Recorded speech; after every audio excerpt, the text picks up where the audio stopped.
पवन कुमार शर्मा जी, विद्यापीठ के प्राचार्य, समस्त शिक्षकगण और स्टाफ और प्यारे बच्चों, सबसे पहले तो मैं आप सबको धन्यवाद देना चाहता हूँ कि आपने मुझे इस कार्यक्रम में आमंत्रित किया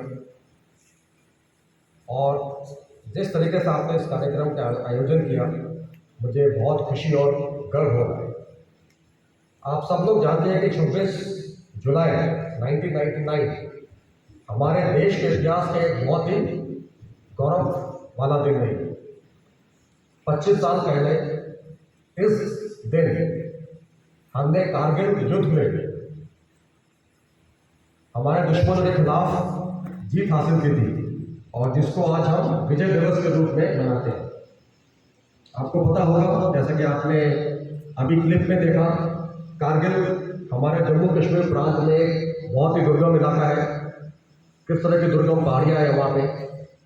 मई 1999 में पाकिस्तान के कुछ घुसपैठी उनकी सेना की मदद के साथ उन पहाड़ियों में आके उन्होंने अवैध रूप से उसको कब्जा कर लिया और उनको वहाँ से खदेड़ने के लिए हमारी सेना और वायुसेना को ऑपरेशन विजय लॉन्च करना पड़ा।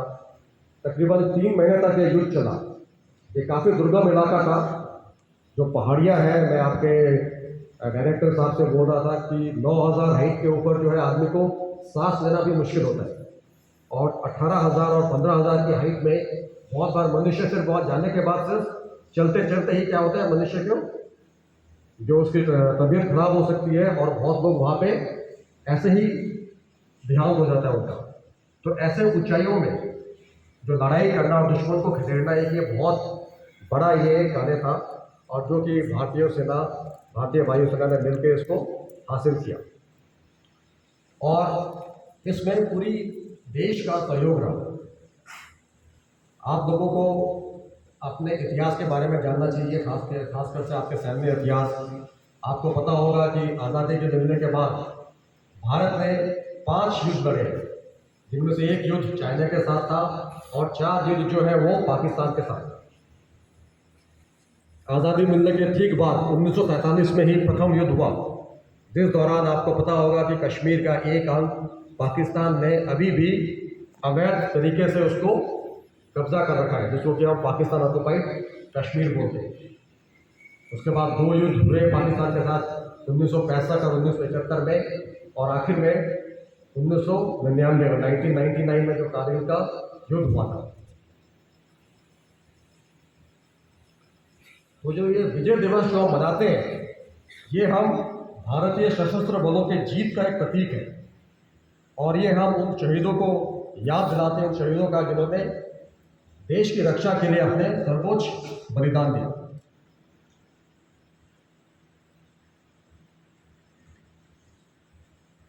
ये हमको याद दिलाता है आज का दिन कि आज़ादी हमने पा ली है, लेकिन आज़ादी को बरकरार रखने के लिए जो हमारे सरहद हैं उनको बरकरार रखने के लिए हमारे देश के नौजवान, हमारे देश के सेना बहुतों को बलिदान देना पड़ता है।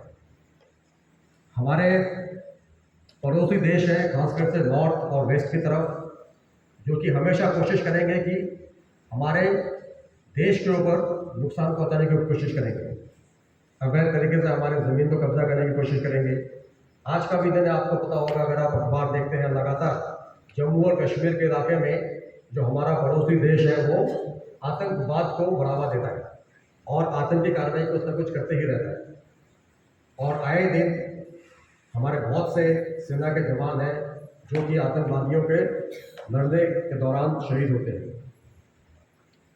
हमको खतरा सिर्फ हमारे पड़ोसी दुश्मनों से नहीं है, हमारे देश के अंदर भी कुछ ऐसे लोग हैं जो कि हमेशा देश को नुकसान पहुंचाने की कोशिश कर सकते हैं। हमको उनके खिलाफ भी सतर्क होना चाहिए।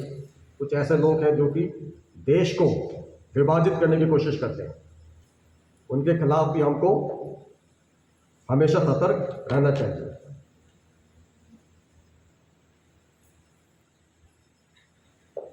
मैं आपके डायरेक्टर साहब से बात कर रहा था, मुझे ये भी गर्व हो रहा है कि मैं 1996 में मैं भारतीय सेना में कमीशन हुआ था और 3 साल के बाद ये ऑपरेशन विजय हुआ मुझे ऑपरेशन विजय में हिस्सा लेने का मौका नहीं मिला क्योंकि उस दौरान हमारी जो यूनिट थी वो पंजाब के इलाके में तैनात थी और ये जो लड़ाई थी जो युद्ध थी ये सिर्फ कारगिल और जम्मू कश्मीर के इलाके में हुआ था। पंजाब या राजस्थान के इलाके में युद्ध नहीं फैला था। और अभी आपने क्लिप में देखा होगा ये कि बहुत ही महान शख्स थे कैप्टन विक्रम बत्रा जो परमवीर चक्र से जिनको सम्मानित किया गया था मरणोपरांत। तो मुझे बहुत गर्व है कि मुझे उनके साथ ट्रेनिंग करने का मौका मिला था। ट्रेनिंग के दौरान वो मेरे साथी 6 महीने मेरे से जूनियर थे। तो उस दौरान तो मुझे ट्रेनिंग के दौरान ऐसा कुछ नहीं पता चला कि ये इस तरह का महान कार्य करने वाले हैं, लेकिन 3 साल के अंदर हम लगातार अखबार न्यूज़ देखते रहते थे। जब उस दौरान ऐसा था कि डेली जो भी लड़ाई वगैरह हो रही थी वो डेली का डेली न्यूज़ आता था। और एक दिन आपको ये खबर मिला कि ये जो कैप्टन विक्रम बत्रा है वो शहीद हो गए हैं। और शहीद होते होते उनकी यूनिट ने जो ये टाइगर हिल और दोनों दिन का इलाका है उस इलाके को कब्जा कर लिया था, जो कि बहुत ही मुश्किल इलाका था। तो आखिर में मैं आपको सिर्फ यही बताना चाहता हूँ कि जो कारगिल युद्ध है, जो ये विजय दिवस है, इससे हम विद्यार्थियों को या स्टूडेंट्स को बहुत सारे हमको सबक मिलते हैं। कुछ ऐसे सबक है जो सबसे पहला है कि लाइफ में एक्सीलेंस यानी कि उत्कृष्टता के प्रति प्रतिबद्धता। आप जो कुछ भी करते हैं आपको कोशिश होना चाहिए कि भाई लाइफ में मैं एक्सीलेंस प्रोवाइड करूँ, यानी कि उत्कृष्टता। अभी फिलहाल आप पढ़ाई कर रहे हैं तो आपकी कोशिश होनी चाहिए कि भाई पढ़ाई में आप मेहनत कीजिए। इसके बाद आप जो भी कुछ करते हैं, जो भी जॉब करते हैं या कहीं पे भी जाते हैं आप, उसमें लाइफ में हमेशा एक्सीलेंस के लिए आपकी कोशिश होनी चाहिए। इसके अलावा राष्ट्र सेवा की भावना, जैसे कि मैं देख सकता हूँ खैर आपका जो संस्था है इसमें राष्ट्र सेवा की भावना कूट कूट के भरी हुई है। और हम ये बहुत खुशी की बात है कि जो आपका जो माहौल है ये देख के ही लगता है कि हम सब में एक राष्ट्र सेवा की भावना है। और ये जो राष्ट्र सेवा की भावना है ये हमेशा आप में रहना चाहिए। राष्ट्र सेवा सिर्फ ये नहीं कि आपको सैनिक बन के राष्ट्र सेवा कर सकते हैं। हर मनुष्य सैनिक नहीं बन सकता, हर मनुष्य पुलिस में या एडमिनिस्ट्रेटिव सर्विस में नहीं जा सकता। लेकिन आप जो भी काम करते हैं, चाहे वो प्राइवेट में जॉब कर रहे हो, बिजनेस कर रहे हो, चाहे एक शॉपकीपर क्यों ना हो या फिर आप एक सिक्योरिटी गार्ड ही क्यों ना हो, आपको जो भी आपका काम है बिल्कुल आपका सिंसियरिटी कर्तव्य निष्ठा के साथ काम करना चाहिए। उसी में क्या है, सिंसियरिटी और ऑनेस्टी से जो आप काम करेंगे उसी में आपकी देश सेवा है। इसके अलावा इस युद्ध से हमको अनुशासन और निष्ठता के बारे में सबक मिलता है और दृढ़ता के बारे में। जैसे कि मैंने आपको बताया कि बहुत ही मुश्किल इलाका था, लेकिन दृढ़ संकल्प के साथ हमने दुश्मन को बाहर खदेड़ दिया।